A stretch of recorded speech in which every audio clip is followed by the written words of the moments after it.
Wow. Hello, friends. It's the Cinemondo podcast with Kathy and Mark and me.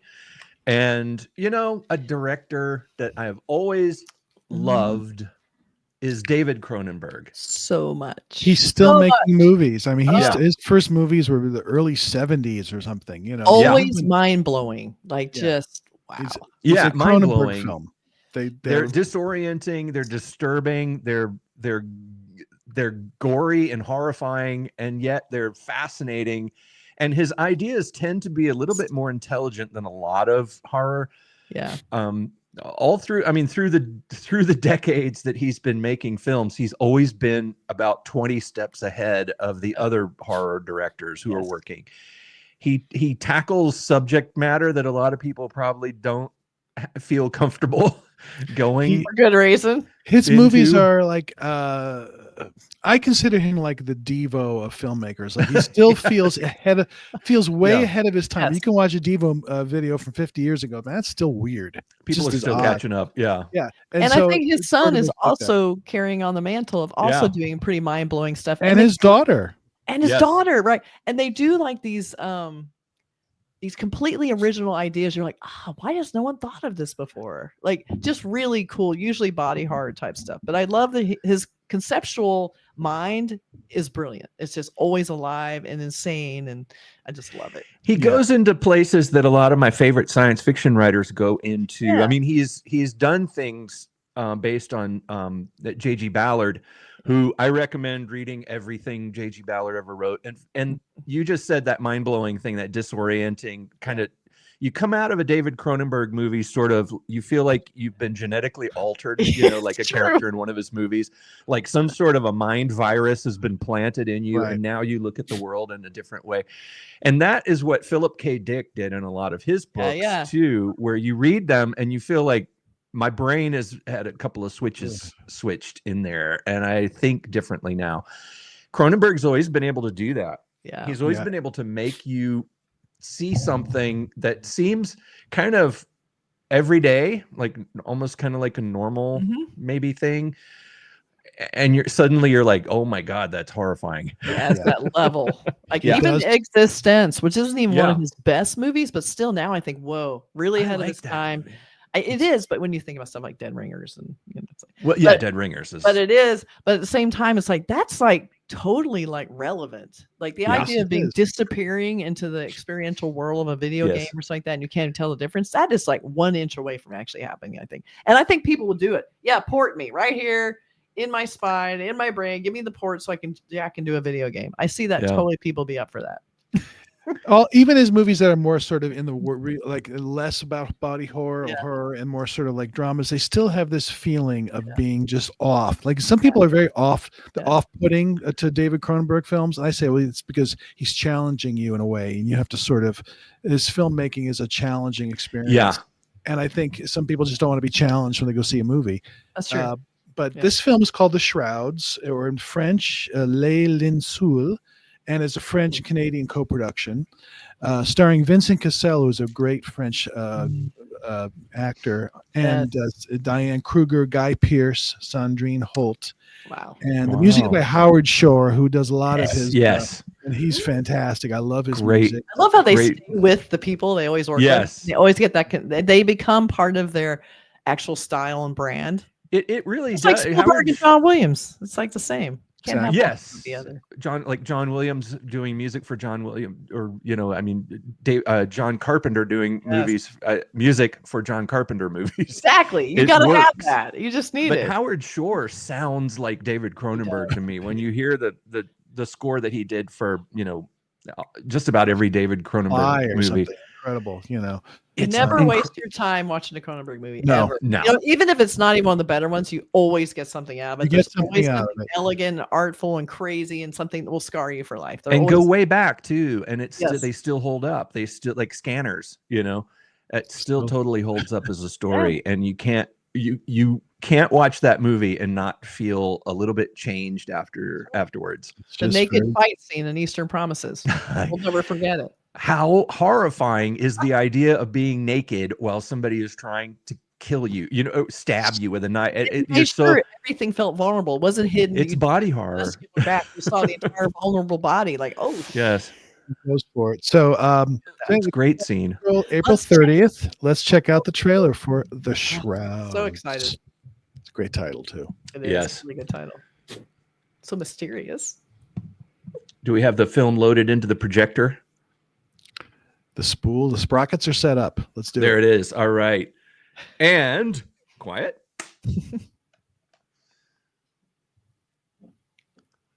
Green band trailer. I love the rating on the front.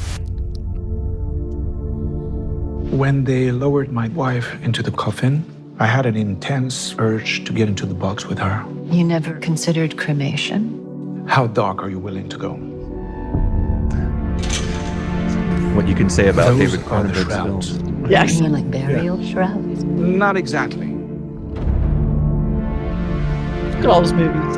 It's basically a kind of camera in her grave. Don't you find it hard to take? It comforts me. It's like she's floating in outer space. Word of warning. If they shrouds can be weaponized, people will find a way to do it. They found something. What is that? Where did that video come from? It's walking amongst the wreckage. Wow. Brutal. Some real hatred there. What's the motive? You used to say that they were killing your sister in the hospital. I just knew they were constantly edging towards experimental treatments they weren't being upfront about. You still have her dental wreckage here. I still do. Do you want JPEGs?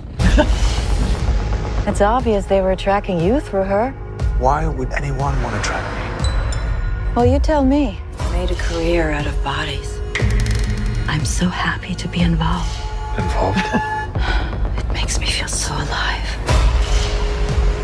I'm paranoid now. Things are getting weird. The desecration wasn't just random. She's in my head, my dreams, my life. What could that mean, I wonder? What's going on? I can't believe it.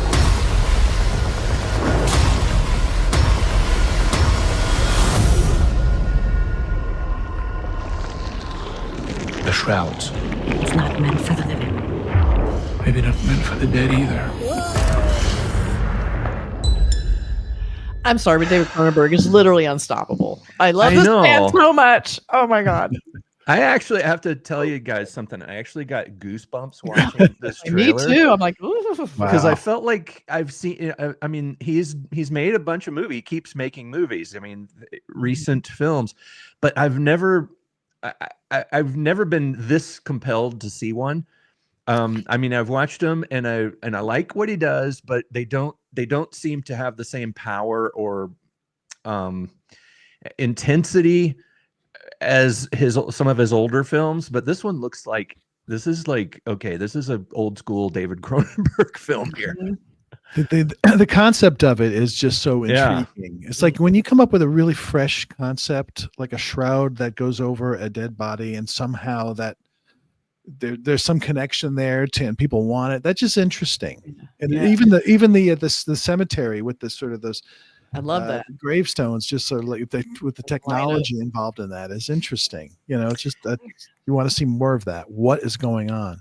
So yeah, it looks great. He writes about those kind of alternate reality types of situations that a lot of my favorite science fiction writers, like I just mentioned earlier, but the worlds that he's depicting, like Kathy mentioned, Existenz, that film, the world they're depicting is our world, but a little bit over here. It's like a little bit off the track that our world is on. But then, like a show that I talk about quite a bit, Black Mirror, where you talk about here's an idea for technology, and like one of the characters in the film says, if you create, I don't know, I'm paraphrasing, if you create a technology, somebody is going to weaponize it. I love that. Somebody is going to abuse it and ruin it, and or exploit people with it, or hurt somebody with it. And that to me seems almost like the essence of so much of my favorite science fiction and David Cronenberg. Like what, here's the technology. What's the worst thing that could happen? You can turn into a human fly. Yeah. Exactly. Right. Right. And I like that it's like they're always the characters are always elevated intellectuals.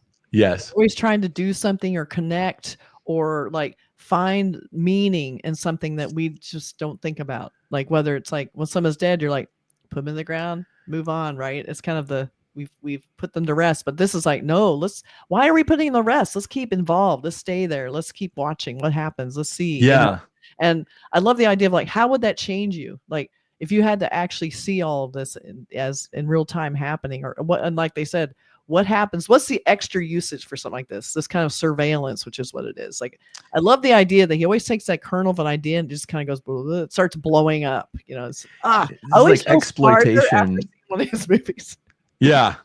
It's like exploitation of the idea. Like people don't want to let go. They don't want to let go of somebody, a loved one that they've lost. And it's like, it's like almost like there's probably people thinking, how can we exploit that? How can we keep somebody connected to their lost loved ones? And I saw some screens that had what looked like Avatar, like 3D animated avatars and things like that. There's a Black Mirror episode where a woman's boyfriend dies, and somebody says, well, they have this service that mines the internet and you can actually have texts with him, and she's like, that's horrible. That's a horrible idea. Like, and then her grief takes over, and she's like, right.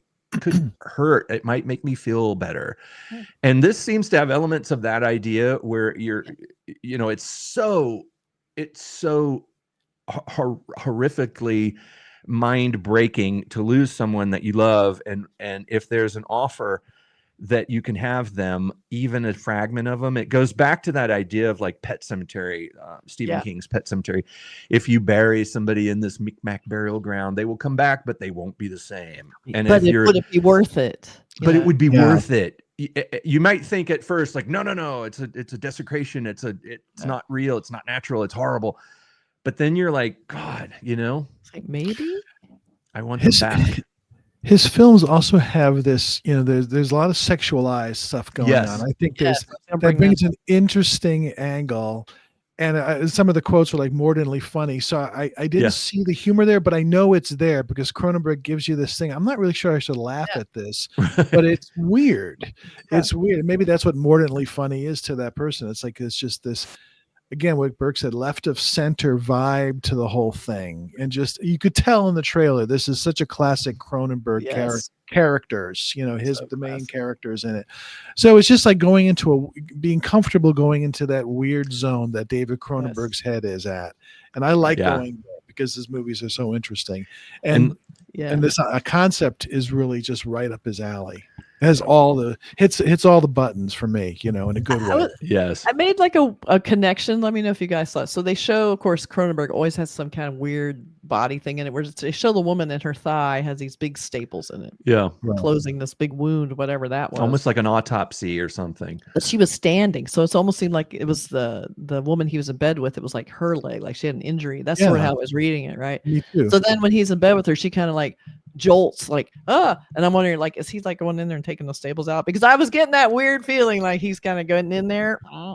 Well, Cronenberg has always Cronenberg doing that some weird sexual, let's get in the wound idea, like it's like Crash, Crash, and that's where he reminds me of J.G. Ballard, because Ballard was always going into the sexual stuff and making it because it's one of those things that when you think about there are things that we take for granted, like surgery and procedures and sex.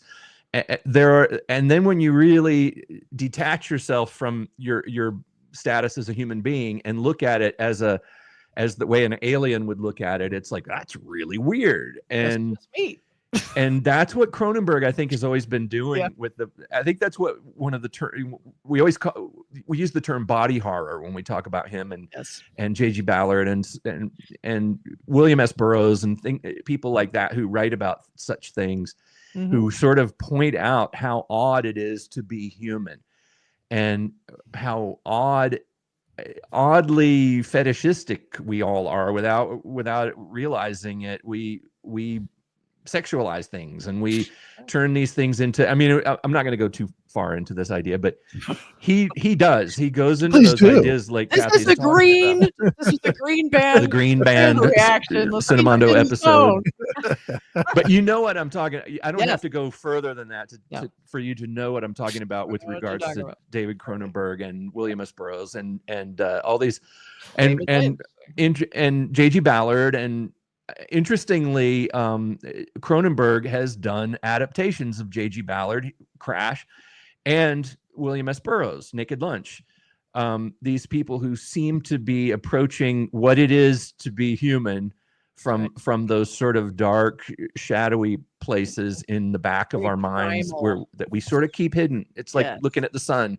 It's like you need the sun, but you don't want to look right at it. You know, Exactly.